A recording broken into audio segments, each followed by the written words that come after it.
눈 내리는 설날 밤, 한 할머니가 아파트 현관 앞에 서 있었습니다. 손에 든 떡국 그릇이 떨리고 있었습니다. 현관문이 열리고 남자가 봉투를 내밀었습니다. 어머니, 여기 계시면 제 체면이 뭐가 돼요? 추운데 어서 여관이라도 가세요. 5만 원을 쥐어주고 문을 닫았습니다. 할머니는 말이 없었습니다. 눈은 거세게 내렸고 손에 쥐어진 돈과 떡국을 보며 서 있었습니다. 그때는 몰랐습니다. 가장 긴 밤이 시작된 걸. 다음 내용이 궁금하시다면 구독, 좋아요 버튼을 눌러주세요. 매일 새로운 이야기를 전해드립니다. 며칠 전 징조는 시작되고 있었습니다. 설날 사흘 전 경상도 산골 마을. 70이 넘은 박순덕은 새벽부터 가을에 말려둔 나무를 다듬고 있었습니다. 애들이 좋아하는 거 해야지. 태수는 시래기국, 태식이는 무나물 좋아했는데 혼잣말을 하며 나무를 다듬고 낡은 부엌에서 설날에 먹을 음식을 장만했습니다. 저녁 전화기를 들었습니다. 태수야, 설날에 집에 가도 되겠니? 어머니, 올해는 좀 바빠서요. 나중에 시골에 찾아뵐게요. 그래도 명절인데. 어머니는 편히 쉬세요. 뚝 전화가 끊어졌습니다. 둘째에게도 걸었습니다. 태시가 손주들 보고 싶어서. 어머니, 애들 감기 걸려서요. 옮으면 안 되잖아요. 그래도 나중에 연락드릴게요. 막내에게 마지막 전화를 걸었습니다. 태호야, 엄마야. 어머니, 잘 지내셨어요? 설날에 집에 갈까 하는데. 정말 죄송해요. 명절 택배 물량이 많아서 하루도 못 쉬어요. 특근 수당 때문에요. 그래도 명절인데. 나중에 꼭 찾아뵐게요. 정말 죄송해요. 전화를 끊고 순덕은 부엌으로 돌아가 음식을 만들었습니다. 그래도 만들어야지. 가져다 주면 좋아할 텐데. 밤이 깊어 완성된 음식을 보며 중얼거렸습니다. 직접 갖다 주면 안 될까? 음식만 놓고 와야지. 다음 날 아침 음식을 보따리에 싸고 떡국 그릇도 준비했습니다. 시외버스를 타고 서울로 향했습니다. 직접 가면 좋아하겠지. 손주들도 보고. 순덕은 믿었습니다. 아들들이 바쁜 건 이해했습니다. 그래도 얼굴 보면 좋아할 거야. 하지만 몰랐습니다. 자신이 환영받지 못하는 존재가 되었다는 걸. 버스는 서울로 향했습니다.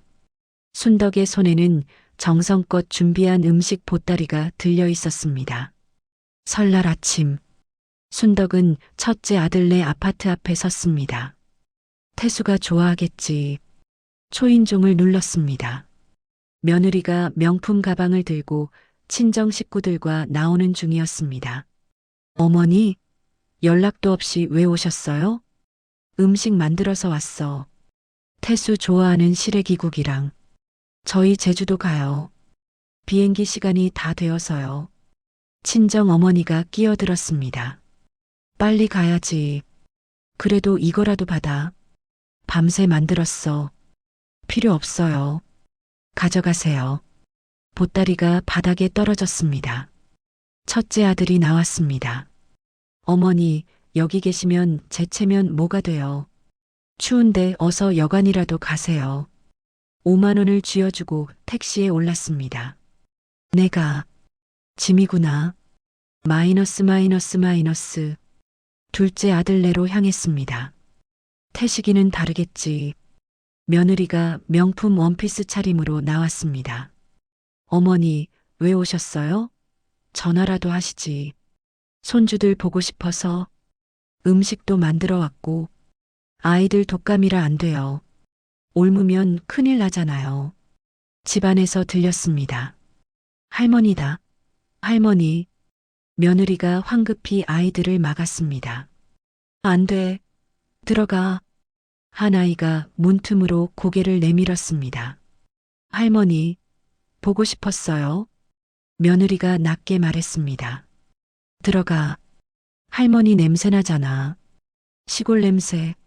아이가 순덕을 보며 말했습니다. 할머니, 엄마가 오지 말래요. 촌스러워서 싫대요. 문이 닫혔습니다. 촌스럽다. 냄새난다. 손에 쥐어진 5만 원. 두 집 모두에서 거절당했습니다. 나는 자식들한테 뭐였을까? 눈이 내리기 시작했습니다. 갈 곳이 없었습니다.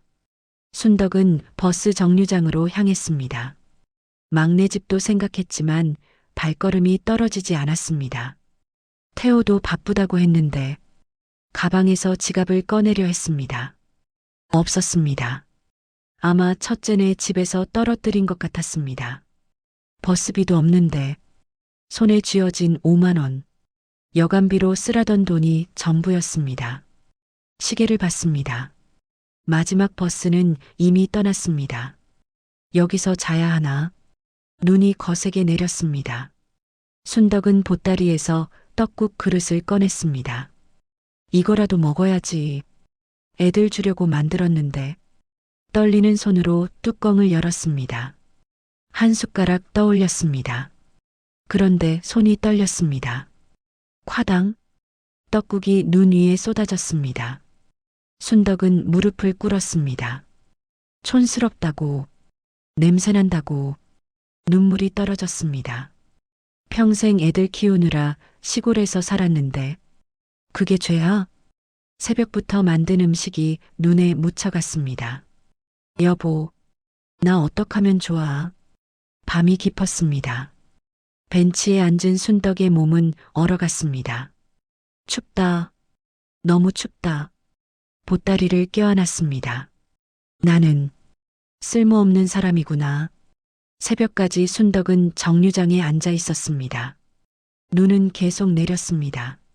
새벽 5시 택배 트럭이 정류장에 멈췄습니다. 막내 아들 태호가 벤치를 보고 깜짝 놀랐습니다. 어머니가 앉아 있었습니다. 어머니, 왜 여기 계세요? 태호야, 일어나세요. 얼어 죽으시겠어요. 태호는 어머니를 트럭에 태웠습니다. 집에 도착하자 아내 미선이 나왔습니다. 어머니, 미선은 곧바로 자신의 외투를 벗어 시어머니에게 입혔습니다. 손이 왜 이렇게 차가워요? 순덕의 손을 감싸 비볐습니다. 미안하다, 미선아. 무슨 말씀이세요? 들어오세요. 미선은 부엌으로 갔습니다. 떡국 끓여드릴게요. 순덕은 눈물이 났습니다.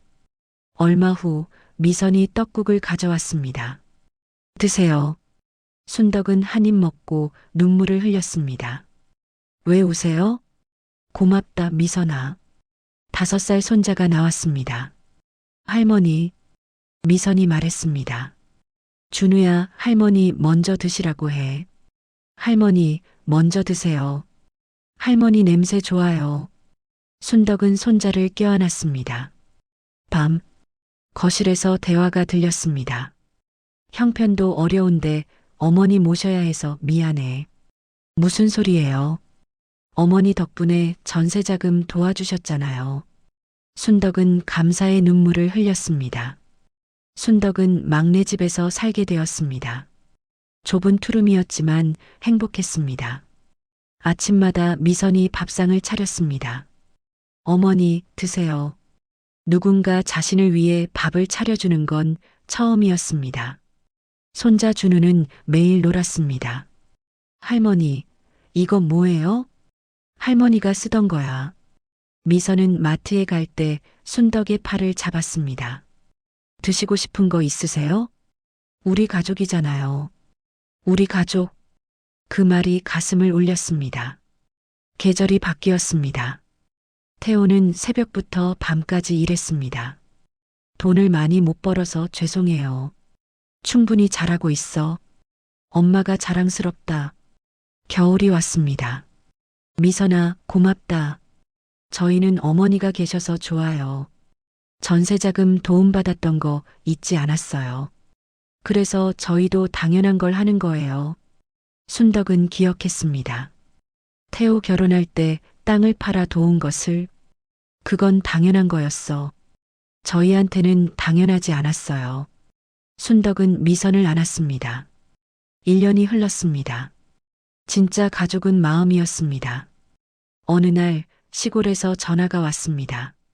순덕 씨, 큰일 났어요. 땅으로 도로가 나요. 도로요? 고속도로가 지나간대요. 보상금이 엄청나요.